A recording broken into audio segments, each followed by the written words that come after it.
안녕하십니까. 미국 주식에 비치다의 장우성입니다. 자, 여러분들 시장 어렵죠? 아마 힘드실 걸로 좀 생각됩니다. 근데 오늘은 미국 주식 얘기가 아니고요. 보시는 것처럼 제가 외부에 나와 있는데 정말 좋은 공간에서 지금 영상을 찍고 있는데요. 특집으로 마련한 시간입니다. 미국은 그렇다 치고 과연 중국도 좋아지고 있나? 약간 궁금해갖고 제가 이분을 모셨는데요. 다른 분이 아니고 아마 알 수 있는 분인 것 같습니다. 같이 소개하고 진행해 보겠습니다. 초산증권의 박상주 이사를 소개하겠습니다. 안녕하십니까? 네, 안녕하세요. 네. 어떻게 중국 증시 네네. 어차피 3%에서 말씀하시면 거의 뭐 욕이 도배 안 됩니까? 그 욕바지. 그쵸. 중국에 대해서는 저는 좀 이제 냉정하게 투자자니까 이제는 중국에 대해서도 봐야 되지 않나. 그리고 우리 포트폴리오에 지금은 좀 넣어야 될 때다. 이렇게 해서 말씀드리고 있는데 아무래도 중국이 이제 급등락을 많이 하던 증시다 보니까 물리신 분들이 많은 것 같아요. 혹시 네. 그 얘기가 욕을 많이 하는 게 일본 주식을 얘기할 것 같은데 중국 주식을 얘기해서 본인 이미지가 안 맞아서 욕을 하는 게 아닐까? 그래서 그런가요? 그런 거 아닙니까? 일본 주식 얘기하면 더 욕먹을 수도 있을 것 같은데. 하여간 이제 뭐 그 농담이고요. 농담이고. 근데 최근에 중국 증시가 언제였죠? 과거만 해도 무슨 뭐 교육업, 사교육 업체에 대한 그렇죠, 규제, 그렇죠. 인터넷 기업에 대한 규제, 플랫폼 기업에 대한 규제가 엄청 심했다가 네. 조금 그게 풀어지는 듯한 느낌들. 그다음에 리커창 총리가 또 한번 풀어주겠다 방안이 맞습니다. 조금 올라가는 그런 모습이 나와주고 있는데 아까 말씀하신 것처럼 지금 중국 주식을 포트에 담아야 될 타이밍이다? 네, 라고 맞아요. 생각에 지금 동의하시는 건가요? 맞습니까? 그렇죠. 왜냐하면 이제 그 아까 말씀하신 플랫폼 규제 작년에 규제가 너무 많았어요. 엄청 많았죠. 네, 근데 사실은 그게 올해 들어서 4월 29일 날 중앙정치국 회의를 했거든요. 네. 거기에서 사실 플랫폼 규제라든지 부동산 규제에 대해서 언급을 했습니다. 우리가 이제 주식 시장이 항상 그 모호함, 불확실성을 싫어하는 것도 맞지만 네. 불확실성과 모호함에서 기회가 오는 게 맞거든요. 그렇기 때문에 규제가 됐든 리스크가 됐든 기회가 됐든 모호함이 끝나는 순간은 그때부터는 이제 주식이라든지 뭐 어떤 한 방향으로 흐르는 거잖아요. 근데 플랫폼 규제나 부동산 규제는 그 모호함의 시기는 지났다. 왜냐하면 플랫폼 규제가 작년에 마구 쏟아지니까 얼마나 더 많은 규제가 쏟아질 거지? 이거에 대한 두려움이 있었는데 이번에 4월 29일 날 중앙정치국 회의에서 플랫폼 규제를 마무리하고 상시 규제를 하겠다. 그렇다고 해서 이게 규제 완화는 아니에요. 그러니까 이제 뭐 앞에 뭐 했던 그 큰 규제들, 반독점법이라든지 이런 것들을 풀어주겠다는 게 아니라 추가적으로 더 큰 규제가 나오지 않겠다라는 것이죠. 그렇기 때문에 사실은 이제 그 모호함이 끝나서 플랫폼이라든지 그리고 부동산은 뭐 나중에 말씀드리겠지만 완화 시그널이 지금 계속 나오고 있어요. 그래서 이 두 개에 대한 이제 작년에 누르고 있었던 이 문제는 지금 끝나가고 있다. 그리고 최근에 또 사교육도 이제 뭐 사교육 회사들이 다른 쪽으로 좀 풀고 있습니다. 그래서 그 당시에 신동방 뭐 미국에서 이제 난리 났었잖아요. 뭐 거의 하루에 뭐 90% 빠지고 막.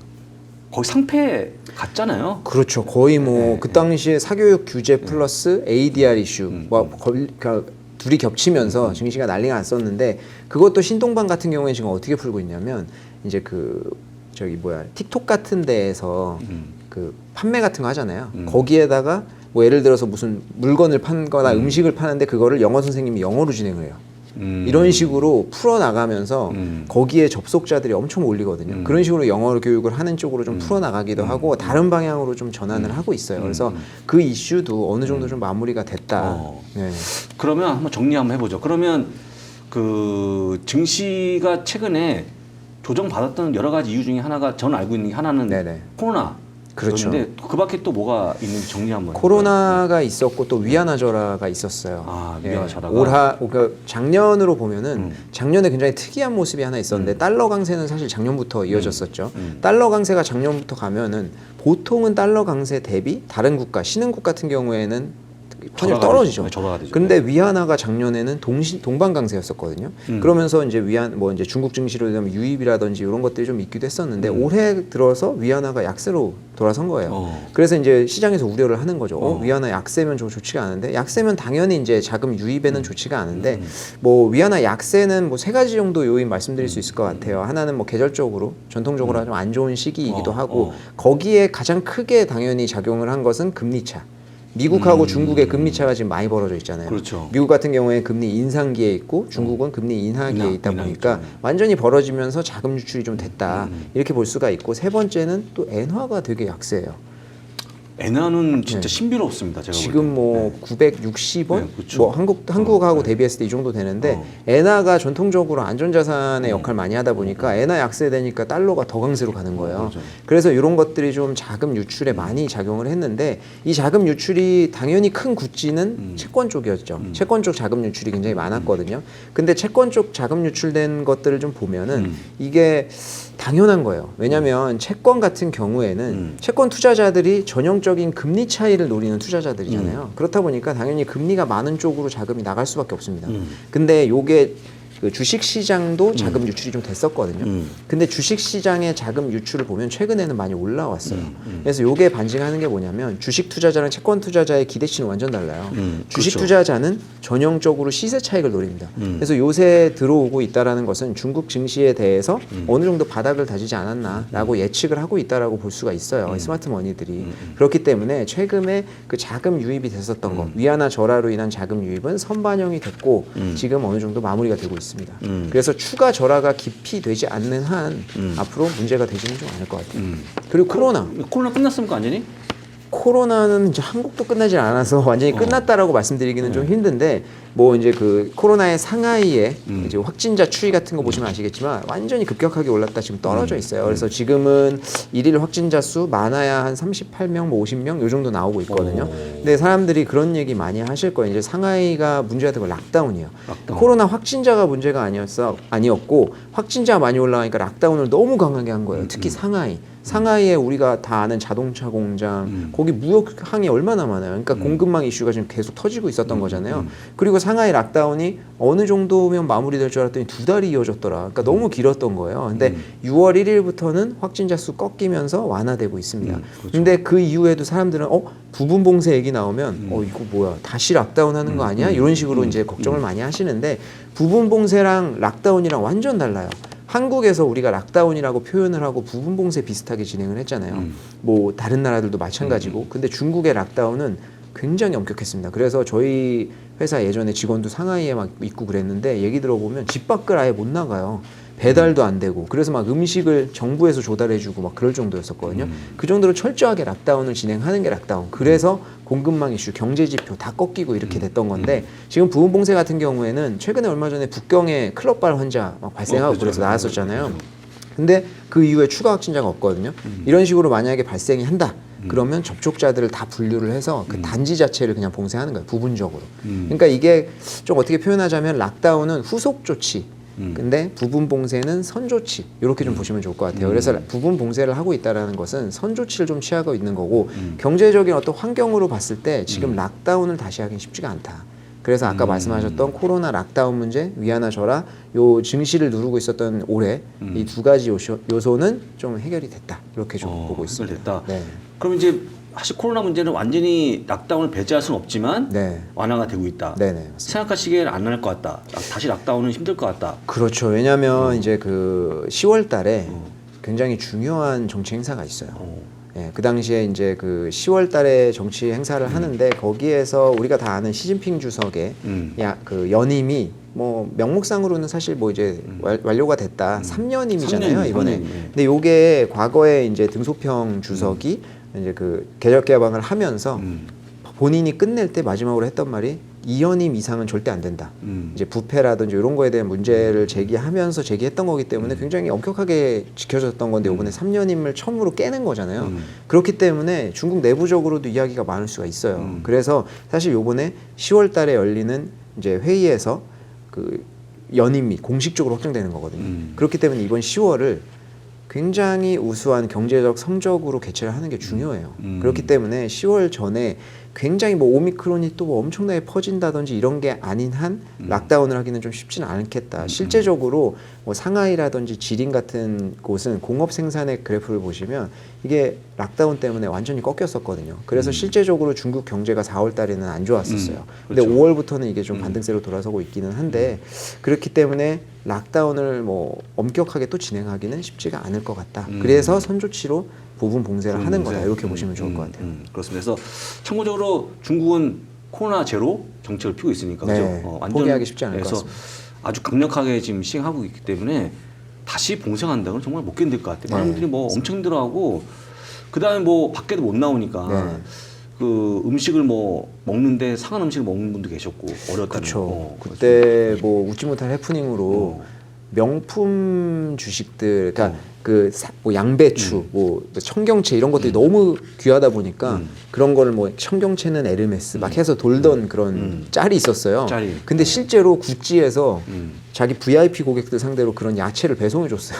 웃지 못할 해프닝이죠. 고객 관리를 그 당시에도 하려고 했던 것도 있고, 그리고 말씀하신 대로 이제 락다운이나 이런 거 지내면 뭐 경제에 굉장히 영향이 있잖아요. 요번에 나이키 실적 최근에 나왔잖아요.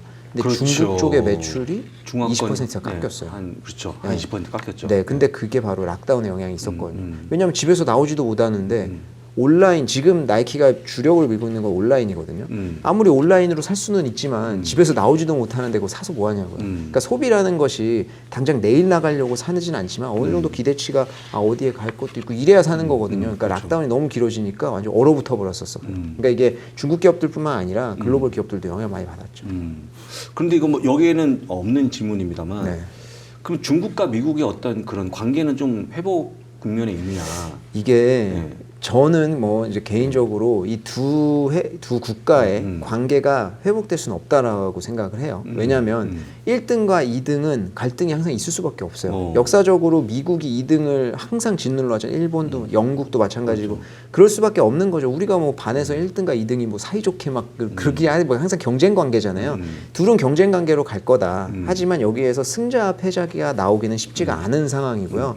그리고 지금 같은 경우에는 단기적으로 뭐 중기까지 이어질 수도 있겠지만 둘의 화해 모드가 될 수밖에 없어요.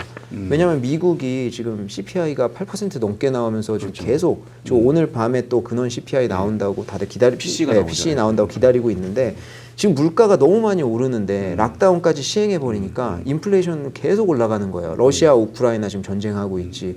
여러 가지 요인으로 미국이 중국을 더 압박하기가 쉽지가 않아 버린 상황이 돼 버린 거죠. 그래서 뭐 태양광 섹터가 됐든 지금 화해 무드가 많이 나오고 있거든요. 그러니까 그렇죠. 일시적으로는 손을 잡을 수밖에 없지 않겠나 이렇게 보고 있습니다. 뭐 지난 보니까 관세를 유예해 준다는 이런 식으로 네, 좀 네.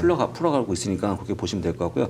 그럼 일단은 바닥을 다지고 있는 거에 동의하셨고, 그렇죠. 네. 실제로 상해 지수 같은 경우에는 5월부터 반등을 해서 많이 올라왔고 미국하고 5월부터 지금까지 미국하고 비교를 해보면 둘이 완전히 상반되죠.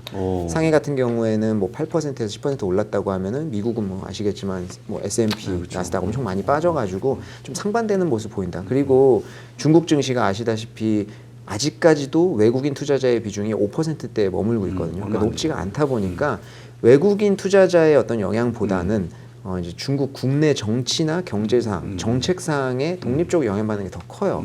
그것도 우호적인 환경이 조성됐을 때 그게 가능한데 지금 같은 경우에는 여러 가지 환경상 그런 조건이 좀 갖춰졌다. 그래서 앞으로도 좀 중국이 독립적으로 이제 움직일 수 있는 그런 환경이 좀 갖춰졌다고 봐야 될 것 같습니다. 그러면 일단 가장 중요한 게 하반기 전망인데 네네. 하반기 전망은 또 어떻게 물론 좋게 본다고 말씀하시겠지만 그쵸. 객관적으로 얘기하면 좋을 것 같아요. 그러니까 하반기에 대해서 이제 좋게 생각하는 이유에 대해서 이제 두 가지 정도 말씀드리고 싶은데 유동성적인 측면이 있을 거고 펀더멘탈적인 측면이 있을 것 같아요. 유동성적인 측면 항상 증시에 중요하잖아요. 네, 그렇죠. 근데 이제 중국 같은 경우에는 여러 가지 지표가 있겠지만 그 중에서 가장 중요하게 생각하는 지표가 사회융작 총액.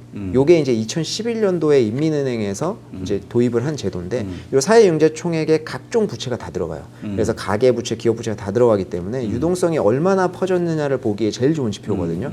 근데 이 사회융자 총액 같은 경우에는 4월에는 꺾였습니다. 락다운 때문에. 근데 요게 5월 들어서 2.97조 위안 정도가 증가를 했거든요. 요게 10% 정도 증가를 한 거예요. 그리고 전년 동기 대비 2021년도 5월 달하고 비교를 해도 한 9천억 위안 정도가 올랐으니까 굉장히 증가를 하고 있다는 거 볼 수 있고 저희가 이 유동성이 앞으로도 계속 풀릴 것이다 보고 있는데 이것뿐만이 아니라 M2 지금 유동성 얼마나 풀려 있냐 사후적으로 보는 것도 올해 들어서 꾸준히 증가를 하고 있어요.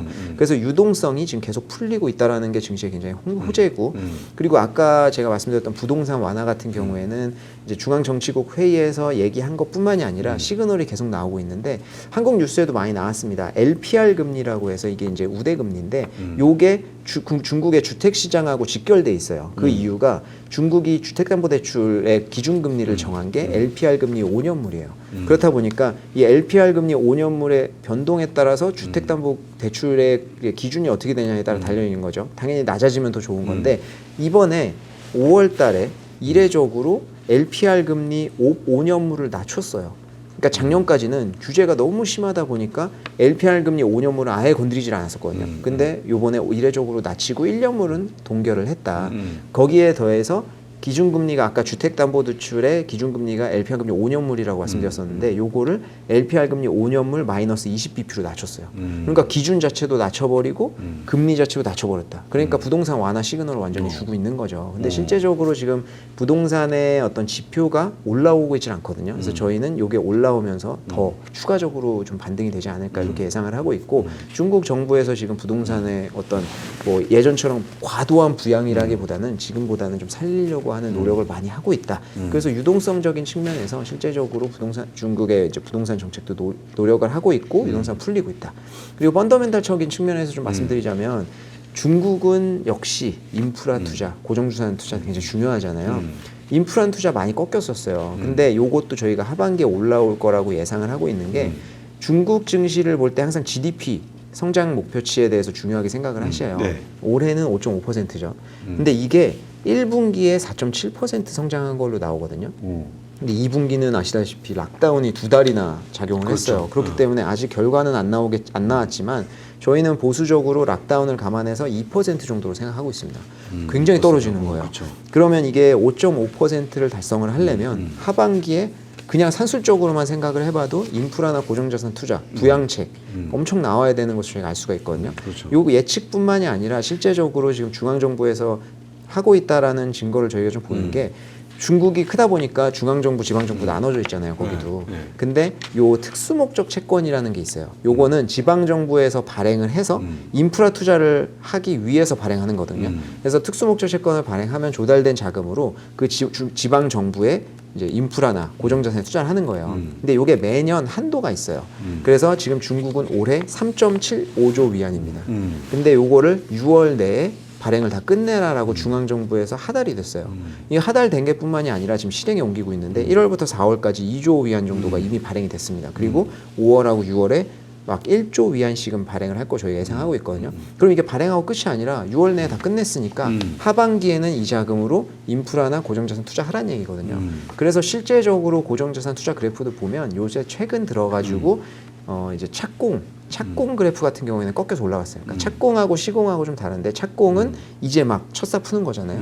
그래서 이제 최근 첫사 푸는 프로젝트들이 좀 올라가고 있다. 이런 거를 저희가 여러 가지 정황으로 봤을 때 확인을 할 수가 있어서 이제 뭐 펀더멘탈적인 측면에서도 이제 중국 증시가 반등할 수 있는 그런 이제 조건들이 갖춰지고 있다. 이렇게 볼 수가 있습니다. 그래서 유동성이나 펀더멘탈 제가 말씀드린 내용을 종합했을 때 중국 증시가 반등을 할 수 있다. 다만 이제 저희가 리스크 요인도 좀 점검을 해봐야 되는데 리스크가 뭡니까? 네, 아까 앞에서 이야기했던 위안화 절하 그거 같은 경우에는 위안화가 추가적으로 더 절하를 하면은 당연히 자본 유출에 대한 우려가 있거든요. 근데 요게 역사적으로 이제 그 위안 같은 경우에는 절하가 지금이 6.7 정도 될 거예요. 근데 이게 7 이상으로 절하가 되면 역사적으로 중국 정부에서 항상 조치를 취했어요.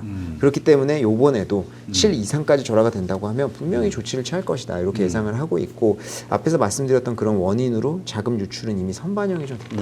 그렇기 때문에 여기서 위안화 절하가 더 이상 크게 될 가능성은 좀 적지만 만약에 더 그런 상황이 온다고 하면 단기적으로 영향을 줄 수 있겠다라는 것이 있고 두 번째는 당연히 저희가 무시할 수 없는 미국의 지금 긴축 기조 이게 CPI가 지금 뭐 피크를 찍고 내려오겠다라고 저희는 예상을 한 지가 벌써 2달 됐어요. 그렇죠. 2달 연속 지금 장에 충격을 주고 있거든요. 뭐 이제 7월 말에 나와봐야 알겠지만 이게 지지난 2주 전인가 금요일 날 CPI 나왔잖아요.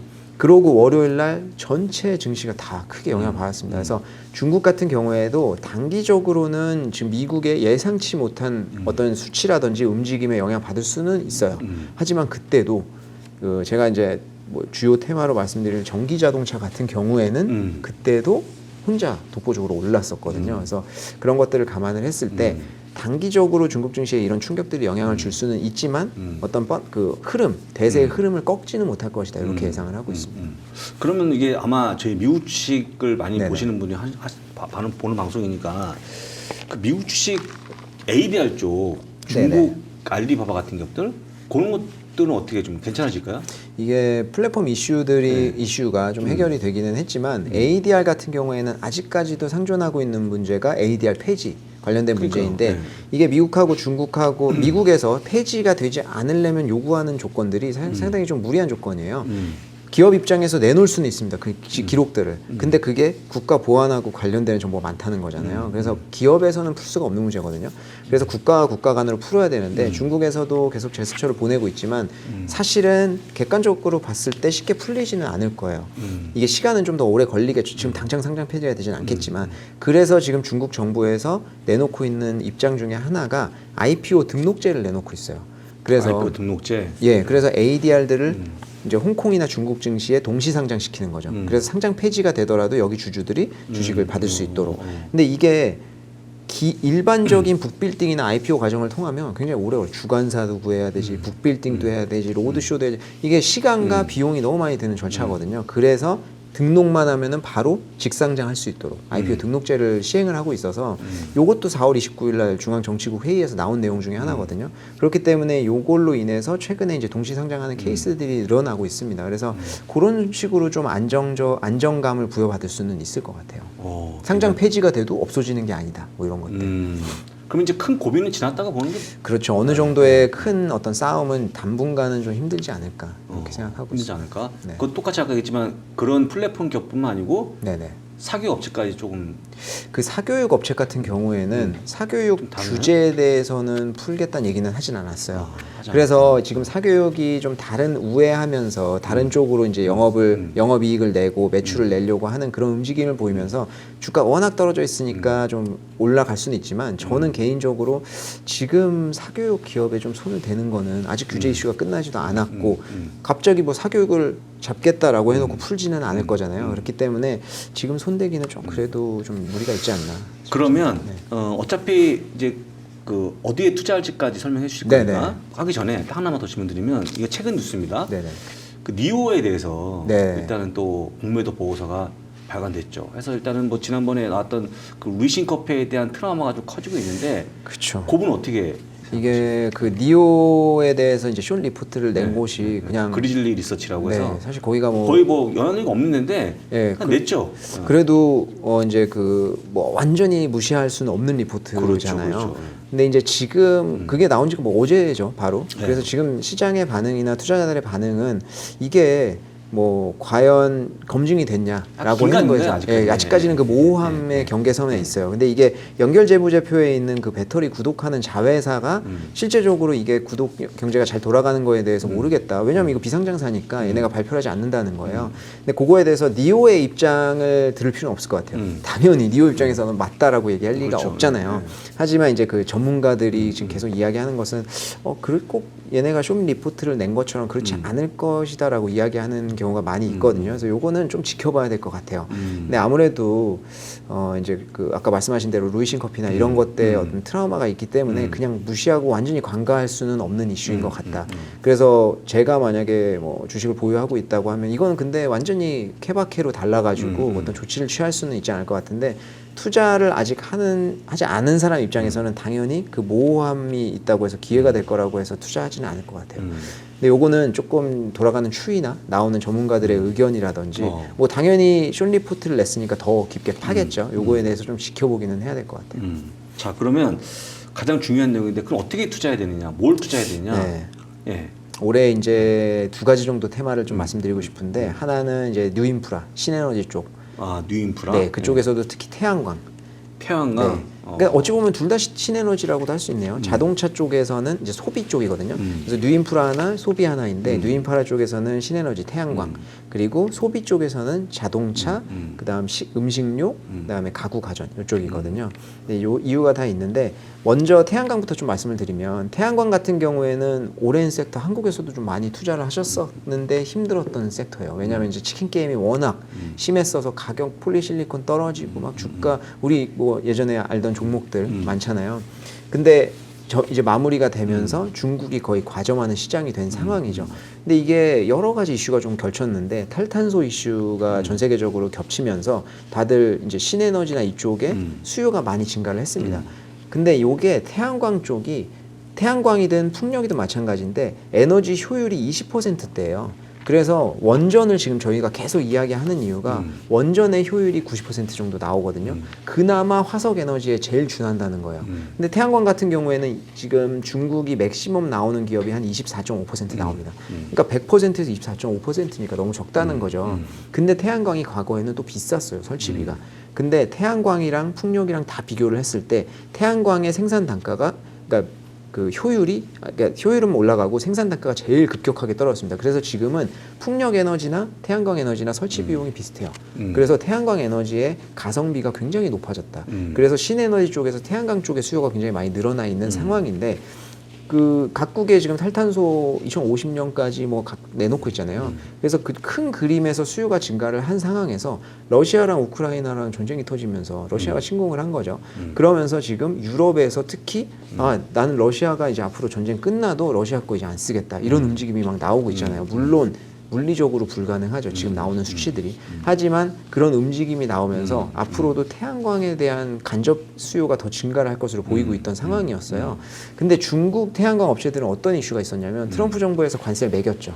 그래서 중국에서 미국으로 직수출하는 건 관세가 부여가 돼가지고 굉장히 불리한 상황이었거든요. 그래서 중국 기업들이 동남아에다 공장 짓고 동남아에서 만들어가지고 미국 수출을 하고 있었어요. 최근 몇 년 동안.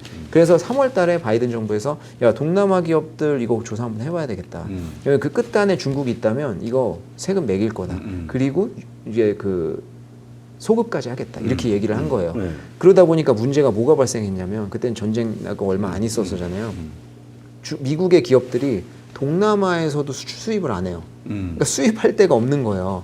그러니까 미국도 올 한 해 동안 설치해야 되는 태양광 용량이 있는데 3월부터 완전 멈춰버린 거죠. 그리고 물가 계속 오르잖아요. 그래서 5월 달에 내놓은 뉴스가 동남아 기업에 대한 동남아 태양광 기업에 대한 이제 관세 조사를 2년간 유예하겠다. 그리고 2년 뒤에 조사해서 밝혀지더라도 소급 적용하지 않겠다. 이렇게 얘기하니까 다시 수입이 이제 된 거죠. 그래서 중국 기업들을 단기적으로 누르고 있던 이 이슈가 해결된 거예요. 그래서 최근에 뭐 태양광 쪽 관심 있으신 분들은 아시겠지만 이제 주가가 많이 올랐습니다. 그래서 태양광 기업들 같은 경우에는 올 하반기에도 이런 분위기가 계속 이어지면서 수요가 많이 증가를 할 것으로 예상하고 있어요. 유럽으로도 수출 많이 하거든요. 그래서 중국에 정책적으로도 밀고 있고 이제 과점하고 있는 시장이기 때문에 수요가 증가하는 상황에서는 수혜를 많이 볼 것으로 예상하고 있고 그 소비 쪽에서는 식음료 쪽 특히 바이주 말씀드리는데 바이주는 전통적으로 이제 외국인들이 제일 좋아해요. 뭐 귀주모테 뭐 제일 크잖아요 중국에서. 그렇죠. 근데 이제 바이주는 전통적으로 좀 희소성이 있죠. 왜냐하면 이제 그 물이라든지 걔네가 쓰는 원료라든지 이런 희소성이 굉장히 있어서 좀 부각되는 주식이기도 하고 시가총액도 안정적이고 그리고 또 요새는 귀주모테주 같은 경우에는 아이스크림 같은 것도 좀 만들고 사업 다각화를 좀 해요. 술 만드는 회사에서 아이스크림 네, 좀 그런 식으로 특이하게 혹시 아이스크림에 알코올이 들어가진 않겠죠? 그러지는 않는 것 같아요. 근데 이제 좀 이렇게 사업 다각화를 좀 하려고 하는 움직임도 있고 무엇보다 가장 큰 이슈는 락다운이 해제됐다는 거죠. 누가 바이주 보통 다 비싸잖아요. 특히 귀주모테주 엄청 비싼데 그거를 누가 밤에 야 이번에 오늘 새로운 영화 개봉하니까 그거 보면서 먹어야지로 까는 사람 없잖아요. 대부분 그건 큰 행사에서 소비가 그렇죠. 되거든요. 그렇기 때문에 락다운으로 완전 영향받으니까 회사 행사, 뭐 지인간이든 무슨 행사 다 멈춰버린 거예요. 근데 요게 이제 락다운 해제되면서 많이 증가. 우리나라도 뭐 갑자기 많아져서 요새 식당도 예약 못하듯이 그렇게 폭발적으로 증가할 것으로 예상하고 있기 때문에 수혜 볼 것으로 예상하고 있고 자동차 같은 경우에는 이제 그 지원책이 많이 나오는데 자동차?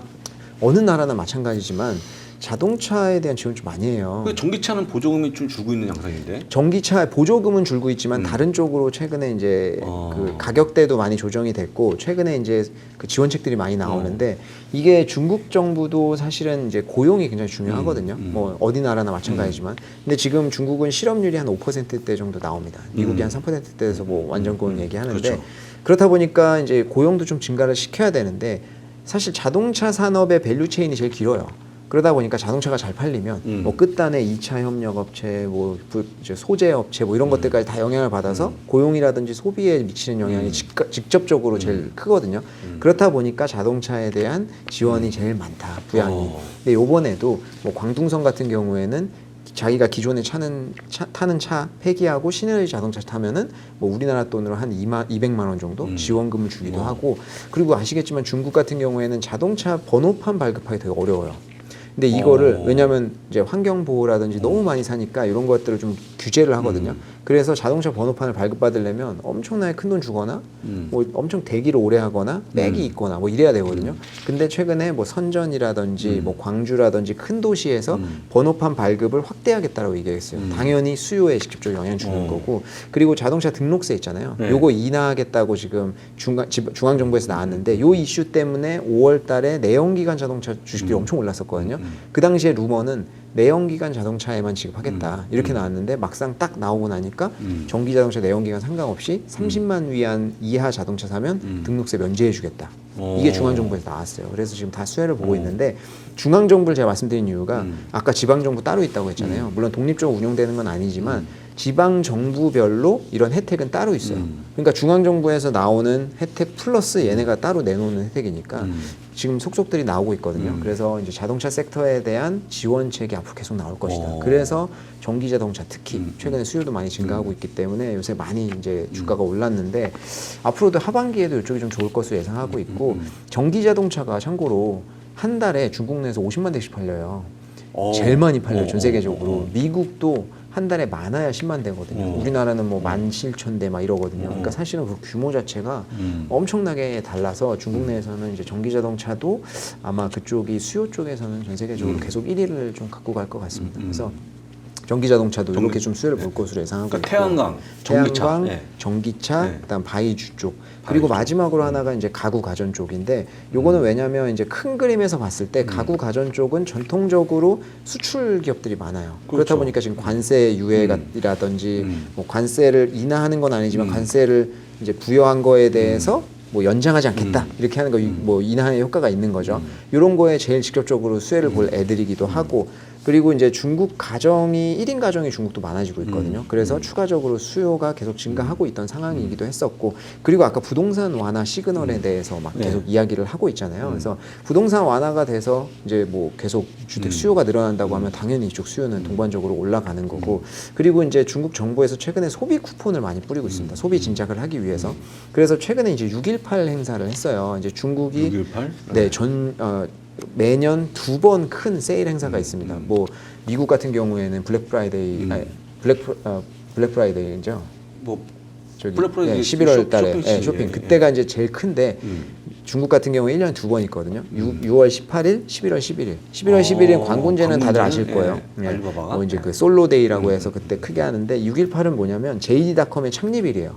그래서 JD.com 창립일 기념하면서 자기네가 시작한 대규모 행사인데 이제 다른 데까지 다 가세를 한 거죠. 그래서 지금은 상반기에는 6.18이 또 광군제 못지않은 큰 대규모 세일 행사예요. 그래서 중국에서는 소비 데이터를 볼 때 6.18이랑 광군제 얼마나 팔렸느냐가 되게 중요한데, 이번 6.18에 총 판매량 20% 정도 증가를 했습니다. 그래서 양호하게 나왔고, 그리고 세부 품목별로 보면 가구 가전 같은 경우에는 뭐 틱톡, 뭐 이제 그 JD.com 뭐 이런 여러 플랫폼별로 다른데, 많게는 600%, 적게는 300%까지 증가했어요. 그래서 소비 쿠폰의 효력이 지금 발생을 하고 있다. 그래서 가구 가전도 하반기에 좀 좋게 보고 있는 상황이거든요. 그래서 제가 말씀드린 이런 테마들로 하반기에는 좀 보시면 좋을 것 같아요.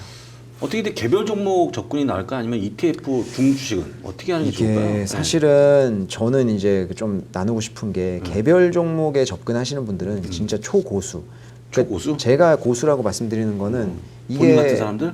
아닙니다. 그러니까 이게 그 고수가 그냥 중국 주식을 해봤다가 아니라, 중국 주식은 아시겠지만 뭐 굉장히 변곡이 심하잖아요. 그렇죠. 그래서 이거를 버텨보신 분들, 그래서 수익이 엄청 떨어지는 것도 버텨봤지만 수익이 엄청 나는 것도 나는 봤다. 이러신 분들은 경험을 해봤기 때문에 경험해보신 분들? 이 변동성을 견디실 수 있을 거예요. 근데 이 특히 이제 테마적으로 움직이는 변동성이 굉장히 크기 때문에 이걸 못 견디시는 분들 많이 있습니다. 그래서 저는 그런 거를 감안하실 분들은 제가 아까 말씀드린 섹터별의 어떤 종목들 뭐 많을 거예요. 태양광도, 윤기 실리콘 뭐 다들 많이 아시는 분들 많습니다. 그래서 그런 종목들 접근하시는 것도 좋고.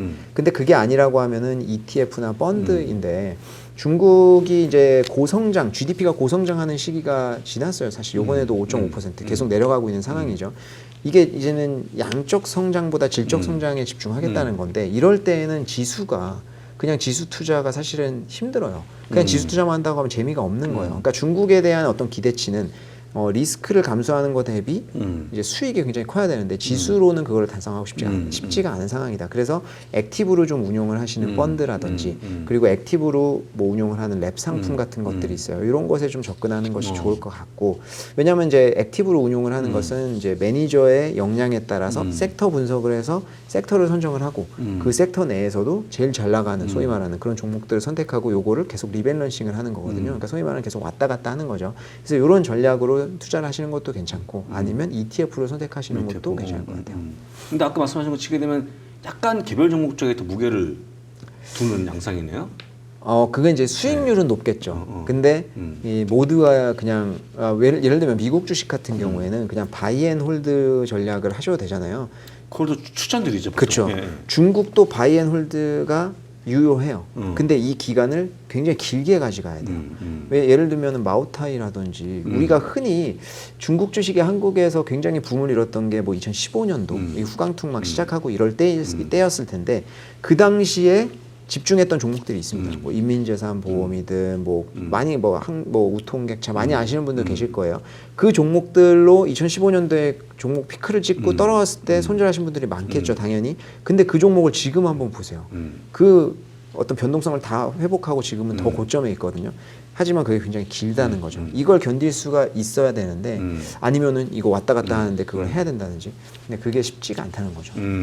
정보가 미국은 다 영어로 되어 있으니까 웬만한 게 다 되지만 중국은 다 거의 대부분 중국어로 되어 있거든요. 그래서 정보의 전달성이 좀 미국보다는 힘들죠. 그래서 뭐 개별 종목도 좋고 이제 그걸 하실 수 있는 분들은 그렇지 않다고 하면 펀드나 ETF로 접근하는 게 낫죠.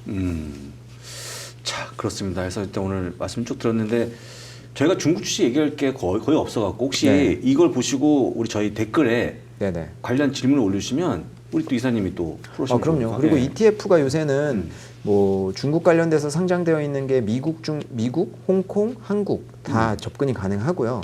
그리고 우리가 지금 촬영하고 있는 시점에서 다음 주 월요일 7월 4일부터 해서 ETF 퉁이 시작을 해요. ETF. 네, ETF 퉁이라고 ETF 영어로는 ETF 커넥트라고 하는데 저희가 후강퉁, 성강퉁 하잖아요. 그 퉁이 그런 네, 거예요. 연결하다의 통이거든요, 한국말로는. 그래서 이게 이제 홍콩 증시를 통해서 중국하고 심천에 이제 투자를 할 수가 있었잖아요. 이번에는 이제 그 홍콩 증시를 통해서 중국 본토에 상장되어 있는 ETF를 투자할 수가 있어요. ETF 그 중국 본토에만 상장되어 있는 특이한 ETF들도 있고 유동성이 더 많은 ETF들도 있고 위안화로 투자를 할 수도 있기 때문에 그거까지도 접근을 할 수가 있어서 사실 요새는 진짜 ETF로도 접근할 수 있는 시장이 너무 많아졌어요. ETF 퉁, 후강퉁. 짝퉁은 유퉁은 또 유퉁은 그분은 아닌가? 유퉁은 뭐 사람이 근황 올림픽에 한번 문의를 해보시는 거예요. 그러니까 그런 퉁인데 좋은 거 배웠고 하여간 오늘 얘기한 것 치게 되면 약간의 중국 주식에 대한 뭔가 조금 새로운 변화가 일어날 것 같은데 약간 긍정적인 변화가 아닌가 싶어서. 그렇죠. 이제는 좀 포트폴리오를 짜실 때 일부 지금까지는 이제 작년까지 중국 많이 안 좋고 했다 보니까 좀 많이 고려를 하지 않으셨다고 하면은 이제는 이제 수익을 위해서 좀 포트폴리오의 일정 부분은 좀 생각해야 되는 시기가 아닌가 생각합니다. 그래서 오늘 이제 어려운 분 모셔갖고 중국에 대한 얘기 들었는데 아까도 얘기했습니다. 질문을 올리시면 답을 드릴 거니까요. 나중에 한번 답을 좀 주시면 좋을 것 같고 제가 오늘 들어본 바에 의하면 중국 주식에 대해서 큰 뭐 매력이라기보다는 최악의 시점은 지난 게 아닌가라고 좀 보여주고 있을 것 같고 해서 아마 여러분들 대부분 다 국내 그다음에 미국, 중국인데 미국 비해서 중국이 한 비중이 얼마나 정도 되죠? 미국이 10이라고 그러면? 예탁원 통계에 따르면은 뭐 한 1 정도 지금 많이 줄었죠. 많이 줄었어요. 10대 1입니까? 그럼? 지금 많이 줄어서 한 1 정도 되는 거예요. 많이 쳐줘야 많이 나갈 때는 한 10, 6대 3 정도? 그쵸. 예전에 2015년 이럴 때만 해도 뭐 엄청나게 많이 비중이 올라갔었는데 뭐 최근에는 많이 관심이 떨어졌죠. 어쨌거나 보유하시는 게 맞는 거니까 네네. 지금 말씀을 치게 되면 조금 더 보유하는 게 어떨까 말씀드리고 오히려 신규로 매수할 분도 좀 좋은 네. 쪽으로 생각하시면서 매수하는 게 어떨까? 그렇죠. 라는 생각이 들었습니다. 잘 참고하시면 좋을 것 같고요. 제가 다음 기회가 되면 또 네네. 모실 거니까 어차피 이제 비용이 안 드는 분이니까 네. 모셔보도록 하겠습니다. 뭐 기분 뭐 괜찮죠? 아, 그럼요. 뭐 저희가 돈 받고 하는 관계면 아, 그렇죠. 서로 그렇죠. 불러올 필요도 없고 얘기할 필요도 없는 거 아닙니까? 아, 그렇죠. 그렇죠. 갑자기 표정이 굳어져갖고 때릴 뻔했습니다. 네. 농담이고요.